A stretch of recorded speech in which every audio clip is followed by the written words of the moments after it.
So, you chose DaVinci Resolve. Great choice. If you give me 30 minutes, I'll get you going from start to finish. What you can do is get started by downloading DaVinci Resolve from the Blackmagic Design website. I will leave a link in the description where you can also download some project files to follow along with and some bonus sound effects. If you need any help downloading DaVinci, check the video I have linked above for the instructions on downloading. Once you've downloaded and installed DaVinci Resolve, this window will pop up, and this is your project manager. Let's first start by taking a look at this. So this window is resizable. You can move it around. Up at the top, you see we have local, network, and cloud. Local is going to be your projects on your device or an external hard drive. Down below here, you see this little icon next to projects. If we click that, it's going to open up your project libraries. This is very important as this is completely different than your project, and this is very powerful. So as you can see here, I have my YouTube videos. Here I have Fusion projects that I work on, but yours should be starting at local database. However, what you should do is create a new project library. So let's go ahead and start one of them. So we're going to call this DaVinci Resolve _tutorial. What we can do is make sure we're on create, and we're going to select the location browse. So you want to take this to the location you want to save it. I prefer to put this onto my editing server. So I select my server, and I go here where I have libraries and files because I put everything in there. And then from here, I have this DaVinci Resolve project library. And I will select that, and then I will hit open. Once we're there, I hit create. Great, so now we have a DaVinci Resolve tutorial project library. And from in here, you could just open this untitled project. However, I want you to make a new one. This is kind of important to do. So let's go ahead and select new project. And here, we're just gonna call this DaVinci Resolve DR tutorial. And then the media location, you see this is going to save onto the computer. However, you can change this to where you want it to go. So I'm going to go ahead and do the same thing as before, except this time it's going on to my fast SSD that is in my server. So I'm just going to go ahead and create a new folder for that. And the way to do that, I'm using a Mac, so I'm just going to go ahead and select new folder. And then I'm going to put DR tutorial, just to keep everything organized very neatly. And I'm going to put all of my media in here as needed. Now I'm going to select open and create. DaVinci Resolve is a very advanced software, but it can also be a very simple one if that's what you need it to be. So let's go over the interface. We'll start down here at the bottom. From left to right, you will see the media for importing footage, the cut for your initial editing, the edit for more complex editing, Fusion for VFX work, the color page for color grading, Fairlight for your audio, and the delivery page for exporting your projects. However, if you are editing a simple video, we want the workflow to remain short. So we can go directly to the edit page. We first want to set up our project settings. Let's head down here to the bottom right and click on the gear icon. This is where we set our timeline resolution, our frame rate, and a few other things. So let's get started with that. So you can see here it says timeline resolution, and there's a drop-down menu. I like to use 4K. So that is my setting. Maybe you just want to use 1080, so you can go ahead and go to 1920 by 1080 HD. I'm going to stick with my 4K. If you wanted to do vertical resolution, you can simply select there and it will turn it into a vertical format. Down here is your timeline frame rate. I shoot and edit in 30 frames per second, and I highly recommend this for YouTube videos. However, make sure that this matches whatever your camera had shot. Now let's scroll down a bit.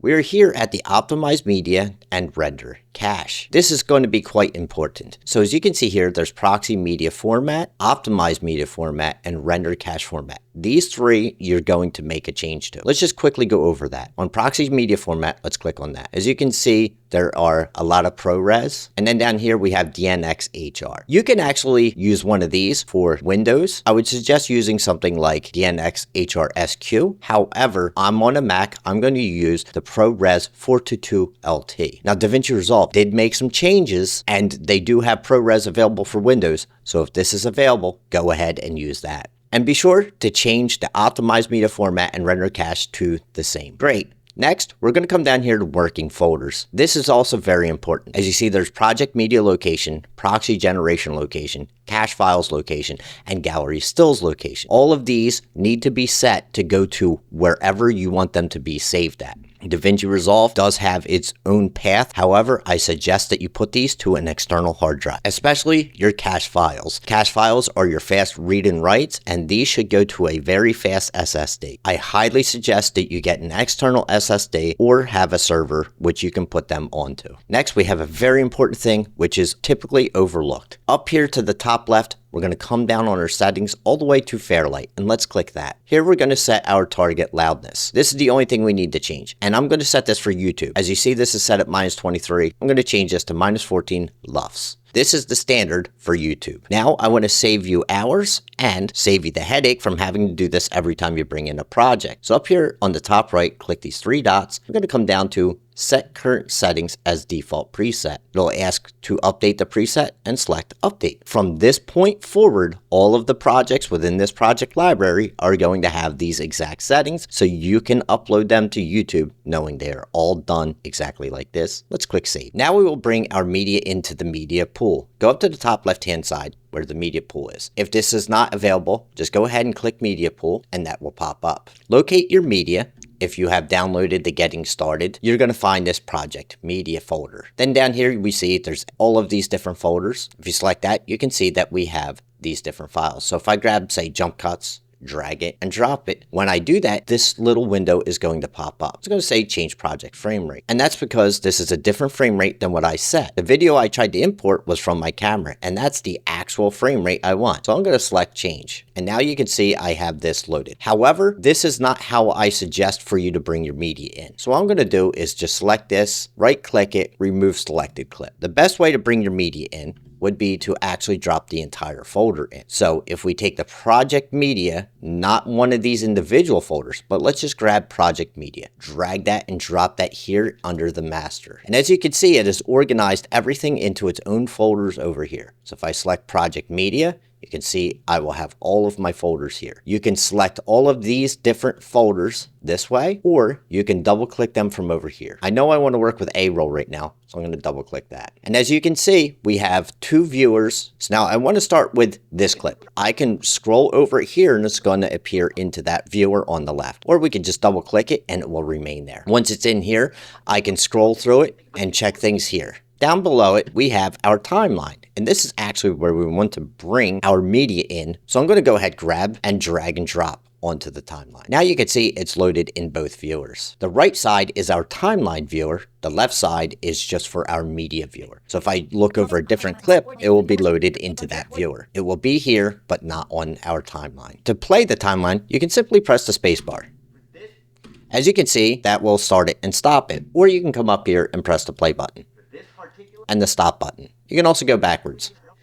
So you can see down here on our timeline, the blue clip is for our video. The green clip is for our audio. We can simply make these bigger or smaller by coming up here and grabbing this and dragging it one way or the other. We can zoom in very far. There are easier ways to do that. If we click this one onto the far left that looks like a ruler with a magnifying glass, it's going to extend the clip to the length of the timeline. If I go ahead and click this middle one, it's going to give me a detailed zoom. And then the third one, whatever I have this set at over here, will automatically jump to that. I'm just going to bring it back to detailed zoom for now. We can also add more media above and below the video and audio tracks. So let's do that by bringing in the audio file that I want to use for this clip. We're going to come back up here to our project media, and let's find the audio folder. Double click that. As you can see, I have this one labeled as jumpcuts.wave. I'm going to go ahead and bring this below that clip. And as you can see, it has automatically created a new track. However, the audio is not aligned. So we're going to learn how to do that very simply in DaVinci Resolve. I can simply click below and drag up and select all of my clips. Then I can right click and I'm going to come up to auto align clips. Now here you can see timecode and waveform. Select waveform. We also want to use track number 1, which is the main audio track. Let's select sync. And as you can see, DaVinci Resolve has automatically synced the audio together according to the waveform. Great. Now let's learn how to cut on the timeline. There are many ways to do this, so let's go over the most basic first. Here above our timeline, you can see there's a blade icon. You can click this and that will give you a blade. Once you hover over your media, then you will see the blade there. Another way to access this, say if you're not on there, is to just press the B key and now you will have the blade. If your media is all selected, it will cut everything wherever you are. So I'm going to just come over here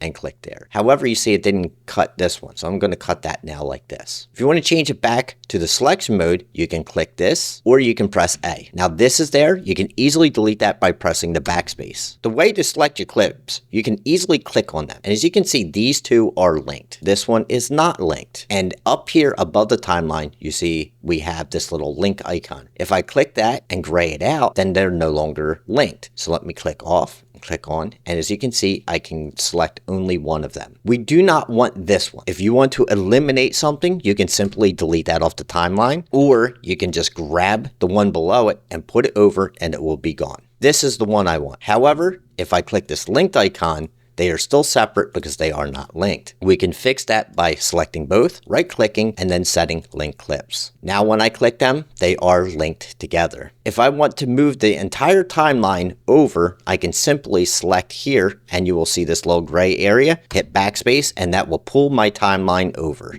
That was a lot of work just to make a simple cut. So I want to teach you how to do this a little bit faster and easier. Let us go ahead, grab the playhead, pull it forward and put it there. I'm just going to press Command or Control and B. Now you can see I have cut everything where the playhead was. So let's move the playhead here. Now I'm going to speed this up even faster with another keyboard shortcut. What I'm going to do is press Command Shift and then the open bracket. And what that's going to do is ripple delete everything from the playhead back to the start of the clip. We can also do the opposite. So let's go over to the next portion here and we're going to press Command and B to blade it there. Now let's go back towards the beginning and we're going to press Command Shift and close bracket to ripple delete the other direction. This can save you a lot of time. If you have a mouse like the MX Master 3S, you can easily program the buttons for simple clicks like this one.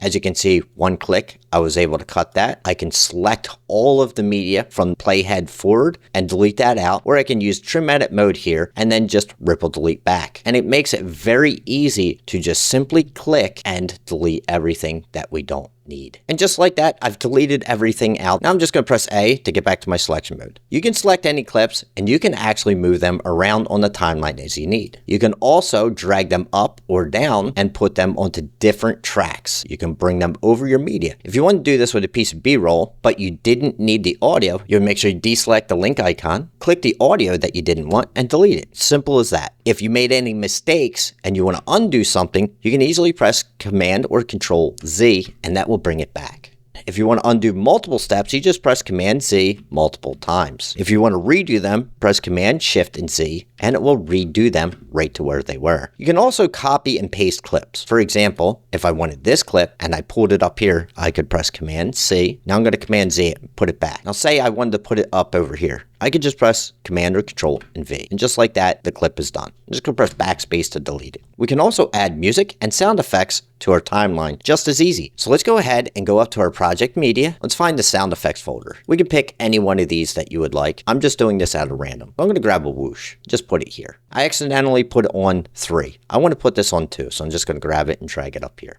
Now we want to add some music. So let's go back up to our project media, find our music folder. As you can see, I have this royalty-free music here. Before we drag it onto the timeline, if you want to check your music, you can simply double click it and you see it's loaded into this viewer. So from here, you can bring it back and you can play it.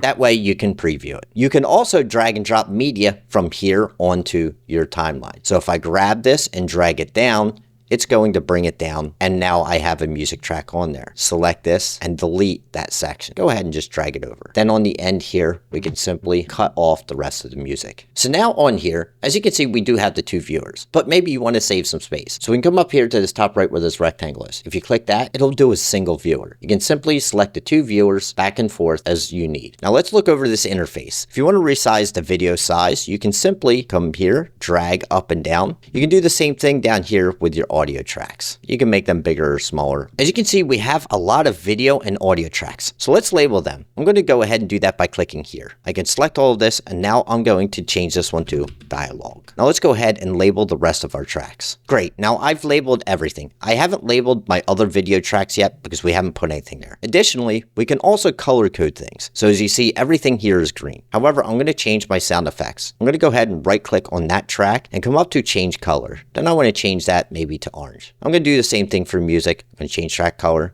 to navy. That's the way I like to do these. At this point, we need to adjust our audio levels. So let's go ahead and take a look here. As you see on this music track, there's this little white line. If you grab that white line and you drag it up, it's going to make your volume very loud. If you drag it down, it's going to lower it. Let's press Command Z and undo that. I do not recommend doing that to edit your audio. What you can do is select your clip, and I do recommend you come up here to the top right. And here we have what we call the inspector. Select that. And as you can see, this is on an audio tab. And here you have your volume, where you can bring them up and down on an individual clip basis. I'm just going to leave it as it is. However, what I recommend you do is come all the way back up here where inspector is, and go a little to the left where it says mixer, and select that. Now when we come down onto our timeline, you can see here on the right, we have our mixer. We can grab that and drag it out. Now we can see dialogue, sound effects, music, bus 1. That shows these three will route into our bus 1, and this is our output audio. A good starting point for this is to keep your dialogue right where it is. Sound effects, I like to move them down here to this little white line, which is just under 20. It's roughly about -23. Then I'm going to come over here to music, and I typically bring this down to around -30. Obviously, it's not perfect, but it's a very good starting point for you. On your audio tracks, you can fade them in or out. So, for example, the music, I can grab this from the left and pull it in and fade it in as much as I need. You can also fade out in the same way. We can also do that with a video. You can fade it in and fade it out, as you can see here. Now that I have all of that set in my mixer, I'm still not finished yet because the mix of everything is just not done well. And this dialogue is not very good. And I'm going to go ahead and select all of that by clicking on the outside, dragging across all of it, and selecting those clips. Now I'm going to right click, and I'm going to come up to Normalize Audio Levels. From here, we want to change the normalization mode, which is automatically set at sample peak program. We're going to come down to YouTube. This will automatically set everything to YouTube standards, and this is very important. So the set level is to relative, which means that all of them together will be set to where it's at. If you do independent, it will do one by one, but let's keep it at relative and select normalize. The next part is a studio only feature. What I'm going to do is click here onto the track. When I click that, you can see that this has appeared. I'm going to use the AI voice isolation. I typically bring this down to around 43 for my dialogue. It could be different for yours. Underneath of that has AI dialogue leveler.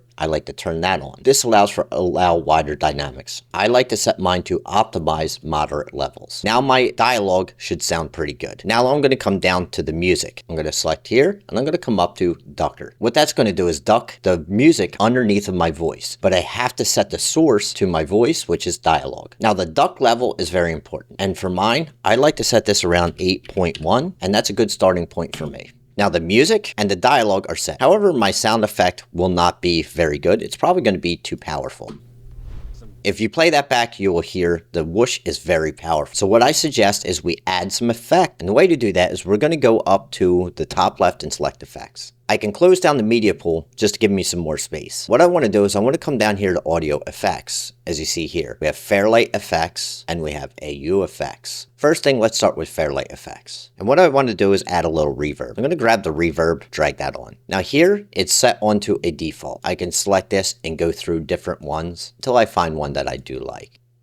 I like this little studio one, but I make just maybe a little bit of adjustment. I'm going to try something like that. Now I have a little reverb added to it, and you can try listening to that. So it did change it slightly, but we're not finished. Now I do use this often. So I'm going to come over here to reverb, and I'm going to go over to this little star icon, and I'm going to click that. That's going to add it to my favorites. Next, I'm going to come up to AU effects. One that I'd like to use here is the AU low pass. I'm going to go ahead and add that to my favorites as well. Then I'm going to grab that and drag it onto my whoosh. As you can see, I have a low pass filter. So I grab this and just drag it way over to the left, and I'm just going to see how that sounds. Move that out of my way. So that made that whoosh more like something I would use. I know I don't have any effects on top of that. I just want to show you how to do this. Next, we can add text and titles to our timeline by coming back up here to the effects. And we're going to come down to titles. If you select that, you can find all of these different titles around here. When you find one that you like, you can just drag from left to right, and it's going to show you in the viewer. Let's go ahead and just add that to the timeline. Once you click on it, you can customize it simply by changing the text. You can change your font, and you can change color and do many different things. You can also resize any of your clips that you need by grabbing one end and dragging it around. The next thing we can do that is super simple is add some transitions. So as you can see, these jump cuts are pretty harsh. what we're going to do is we're going to come up to our toolbox, go to video transitions, and then I'm going to use this one that's called smooth cut, and go ahead and select that to your favorites if you want. So let's go ahead, drag that and drop it onto our timeline. Now let's view it. As you can see, that was much smoother. However, I did see my hand was blurring a little bit. So what I want to do is customize this, and these are easily customizable as well. So just go ahead and click on your transition, and when you come up into your inspector, you can go ahead and select the frames, and I'm going to change this to 8. Then I'm going to hit set as default duration, and now I'm going to play it. As you can see, that was much smoother. And since this is my favorite cut, I can easily right click on this and set a standard transition. Once I do that, I can come down onto my timeline. And if you hover between the two clips, you will be able to select the two of them. However, you can see I am also selecting audio due to the fact that they are linked. If I press Command or Control T, it's going to add a standard transition on both of them. Press Command Z. I only want to do it on the video. Let's click off, deselect our linked, select again, and press Command T. Now I have that on there, and I can do that for all of them. The next step is color correction. So let's go ahead and select on the color tab. And as you can see, I have a log footage video that I had loaded. Although you do not have this, I only want to show you. If you have a node tree built out in advance, you can actually go ahead and put them on there. I already have this one. I can easily apply this onto my video. If I close this down and give some room, you can see this. This is a bit more advanced, but if you want to learn how to do this, go ahead and check this video I have here on how to create a node tree that you can use for most simple projects. I'm going to undo all of this so we are in the same page. If you're just a beginner, we can actually start on the edit page with this. I can select the clip that I want, and I can come up to the top menu and select color. And as you can see, the only one available is this auto color. If I select that, it's going to automatically color this. It's not great, but it's not bad. Now let's go back to the color page. As you can see here, we have these nodes. Instead of creating any nodes, we're just going to start simply by working in our primary color wheels. As a beginner, you can make some simple adjustments like your temperature. You can drag this left or right if you want to change your temperature around. It's very easy to add contrast by just grabbing your contrast slider back and forth a little bit. You can pivot that contrast up or down a little. If you need to add some sharpening, we have this mid detail. Just drag it to the right. Now down on the bottom, there's this nice feature called color boost. You can simply grab that and boost some of the color. You can adjust your shadows very easily, your highlights as well, saturation, and you can even adjust your hue and things. I'm not going to get too in detail. As I said, you can go ahead and follow that other video. Now the next tab that we can focus on would be Fusion.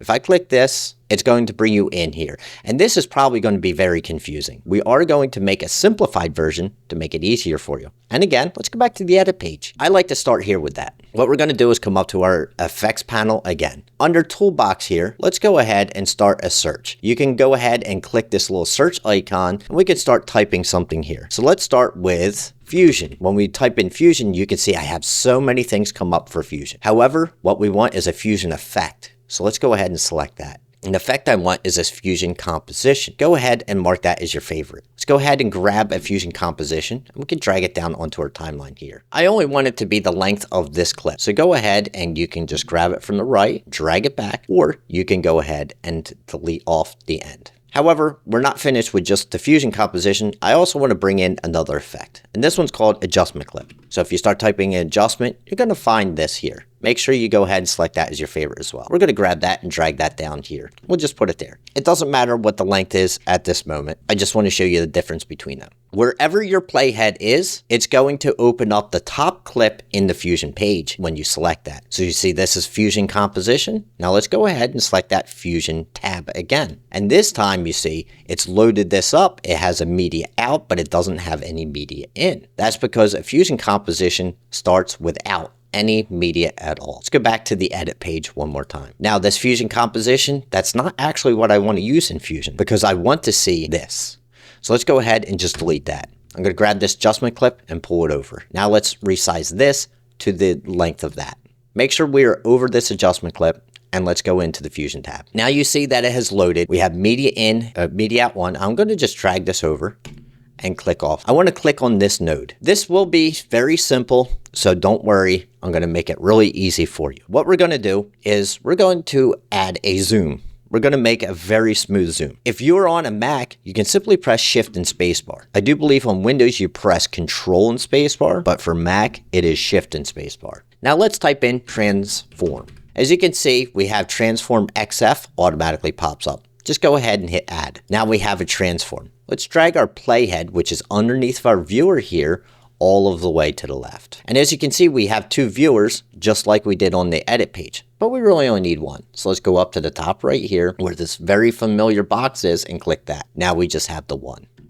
With our transform node selected, as you can see, it is red. If for some reason your transform node is not connected in here, maybe it's out here like this, you can simply hold the shift key down, hover over the line somewheres here, make sure it turns blue and yellow, and release. And now it's going to put it in there and connect. If you grab it and move it around, you'll see that these lines stay on there. Now let's go to our inspector on the top right here. And we have some controls here. We have the center, moves left and right, Y moves up and down. But what we're going to work with is our size. What we need to do is start here at 0. And we're going to go ahead and select the keyframe next to our size. Now let's go ahead to frame 30. This is where we want to zoom in at. Then I'm going to change my size. I'm just going to double click in here and I'm going to put 1.3. Now you can see it is much bigger there. And if I drag this back, it's going to bring it out. So let's play it by clicking here. So as you can see, that is very linear. It's not smooth, but also the problem is it's zooming into this exact point here where my chin is. There's a couple things that we can do to change that. As you see in our inspector, there's a pivot, which goes left and right, or you can actually just grab it here and drag it around. However, you might grab everything and move it around, and we don't want to do that. So that's why we're going to come over to pivot. And I'm just going to grab this Y, I'm going to bring it up. As you can see, it has separated these two, the little X and this red box. Now I can grab that and move it and say I want to zoom in directly to the eye. Now let's check it. So as you can see, it's zooming in there, more engaging as it's in the eye. Now let's smooth it out. We're going to come up to the top where our inspector is and go over to the left where it says spline. Now let's go over here to where it says transform. As you see, nothing is selected. Just click in there and that's going to bring in our animation here. On the top right of that, we have this little box here that has the 2 hours. If you click that, it's going to zoom to fit. Now we see what we want to work with. What we're going to do is click above this one on the top right and then come all the way over, selecting both of them. From here, I can now make adjustments if I wanted to manually. I don't want to do it that way. So I'm going to press Command Z and undo it. You can simply just hit the S key and that will smooth it out. However, we can make it even more. But first, let's take a look at it and see how it is. This particular clip. As you can see, that was pretty smooth. Let's fit that back in. Now let's press the T key. And as you can see, it gave me ease in and ease out. However, the ease out may be on the right. That is actually going to adjust this. So it's easing it out. And this is the ease in. I want to add more ease in. So I just click that and drag it to about 80. And since it did that, it's actually going to speed up my ease out. So let's see how that goes. So as you can see, a nice fast in zoom. Now let's jump back to the edit page. All right, so now we can view it from here. This particular clip. Awesome. I'm going to leave it just as that. So now the next tab I would like to go over would be over here. It's the Fairlight tab. We click here. This is actually quite complex, so I don't want to go over it in this video because we've already done so much audio in the edit page that we need for a simple video. However, if you do want to learn more about audio and things like that, make sure you're subscribed because I'm going to be making some videos about the updated audio workflow for DaVinci Resolve 20. Before we jump into the delivery tab, let's go back to the edit page because we need to add our subtitles. This is a studio version only feature. Just keep that in mind. So once I'm here on the edit page, I'm going to come up here to timeline. And in DaVinci Resolve 20, this is different than the other versions. You're going to have to come to AI tools and then create subtitles from audio is located here. Let's go ahead and select that. I leave things as it is and just hit create. As you see, DaVinci Resolve took a few seconds and created the subtitle file. Now let's go ahead and jump into our delivery page. Now this section is going to be very important. So we want to set this up for YouTube. Up here at the very top left, we see custom export, H.264, H.265 ProRes. You can scroll over and you can see there are things like YouTube. However, I don't use this tab.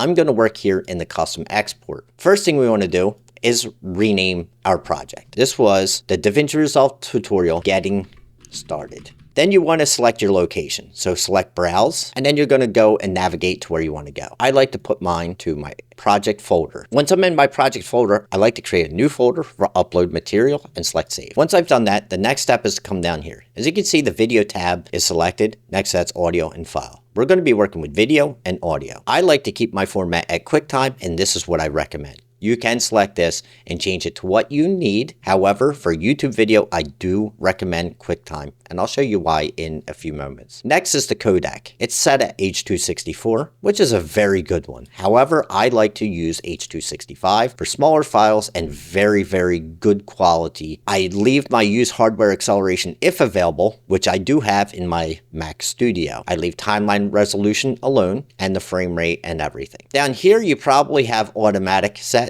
I restrict mine to 80,000 gigabytes per second for my 4K video. Now, as we come down here, you're going to see subtitle settings. So let's go ahead and click that drop down. Now we see here it says export subtitle. If I select that box, format, I want it as a separate file, and then export as, I'm going to select this and go down to SRT without formatting. Without formatting, that makes it so there's no brackets and things on the text. Let's make sure we go ahead and select subtitle 1 because that's the one that we need to export. Do not come down to add to render queue just yet. Let's go back up to this audio tab, which is very important. And remember, I mentioned QuickTime is important. So let's click audio. If we have the QuickTime set, we can use this linear PCM here, and we can leave the sample rate as project, but our bit depth, we can adjust this. Instead of being 24, I'm going to take it up to a 32-bit float, giving me the best audio possible. Now we're going to come down here where it says audio normalization and click that. Now let's go down to normalize audio, and that will open this up. We do not want to normalize the standard. We already did that on the edit page. Now let's optimize the standard. And that's just going to fix everything that we need to go to the standard. As you remember, the standard we were using was not sample peak. It was YouTube.